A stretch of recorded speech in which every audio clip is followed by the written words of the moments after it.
Hi friends, இன்னைக்கு சுவையான தட்டைப்பயிறு குழம்பு எப்படி செய்யறது பார்த்துடலாம். சூப்பராக இருக்கும், ஹெல்த்தியும் கூட. வாங்க வீடியோக்குள்ளே போகலாம் எப்படி செய்யறதுன்னு. நம்ம தட்டைப்பயிரை நைட்டே ஊற வச்சுக்கோங்க. எந்த வகையான காரமணி நீங்கள் எடுத்துக்கலாம். தட்டைப்பயிரும் ஒரு சின்ன வெங்காயம் ஒரு 10-15 எடுத்துக்கோங்க. தக்காளி 1, தேங்காய், ஜீரகம் அதெல்லாம் போட்டு நல்லா எண்ணெயிலே ஃப்ரை பண்ணிவிட்டு அதை பேஸ்ட் மாதிரி அரைச்சி எடுத்து வச்சுக்கோங்க. தட்டைப்பயிரை இந்த அளவுக்கு வேக வச்சு எடுத்துக்கோங்க. குக்கரில் நைட்டு ஊற வச்சதை அந்த தண்ணியோடு எடுத்து வச்சுக்கோங்க. மிக்சியில் இந்த அளவுக்கு அரைச்சி எடுத்ததை தனியாக எடுத்து வச்சுக்கோங்க. இப்போ ஒரு கடாய் வச்சுட்டு அதில் கடுகு, வெந்தயம்,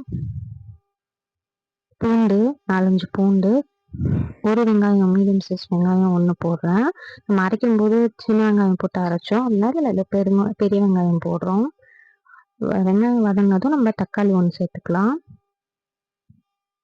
தக்காளியும் நல்லா வதங்கினதும் நம்ம அரைச்சி வச்சுருக்க பேஸ்ட்டும் சேர்த்துக்கலாம். நான் கத்திரிக்காய் தட்டைப்பயிறு கூட கத்திரிக்காய் சேர்க்க போகிறேன். உங்களுக்கு வேணுன்னா முருங்கைக்காய் சேர்த்துக்கலாம். கத்திரிக்காய் நான் இதில் போட்டு வதக்காமல் நான் தனியாக போட்டு வதக்கி இதில் போடுறேன்.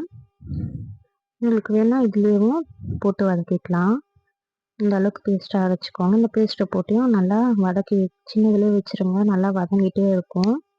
நல்லா எண்ணெய் பிரிஞ்சு வந்ததும் நம்ம இதில் தேவையான அளவுக்கு சாம்பார் தூள் போட்டுக்கலாம். நான் 2 ஸ்பூன் சாம்பார் தூள் போடுறேன். உங்களுக்கு எவ்வளோ வேணுமோ போட்டுக்கலாம். உங்கள் காரத்துக்கு ஏற்ற மாதிரி உங்கள் வீட்டில் எப்படி சாப்பிடுவீங்களோ. இல்லை ரெட் சில்லி பவுடர் வேணாலும் போட்டுக்கலாம்.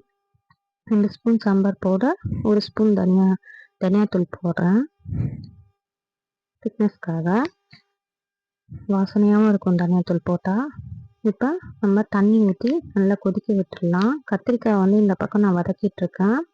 நல்லா தண்ணி ஊற்றி சுண்டி நல்லா பச்சை வாசனை போனதும் நம்ம புளி தண்ணி இதில் ஊற்றிக்கலாம். கொஞ்சமாக புளி ஊற வச்சு எடுத்துருக்கேன், அதையும் ஊற்றிக்கலாம். கத்திரிக்காவை தண்ணியை அந்த மாதிரி ஃப்ரை பண்ணிவிட்டு இதில் போட்டேன். அவ்வளோதான் ஃப்ரெண்ட்ஸ். தட்டைப்பயிரையும் அந்த வேக வச்ச தண்ணியோடு போட்டுட்டேன். அதுலேயும் ஸ்ட்ரென்த் இருக்கும்ல தண்ணியிலையும். அவ்வளோதான் ஃப்ரெண்ட்ஸ், சுவையான தட்டைப்பயிறு கத்திரிக்காய் குழம்பு ரெடி ஆயிடுச்சு. பிடிச்சிருந்தா லைக் பண்ணிக்கோங்க. நம்ம சேனலை சப்ஸ்கிரைப் பண்ணிக்கோங்க. Bye friends.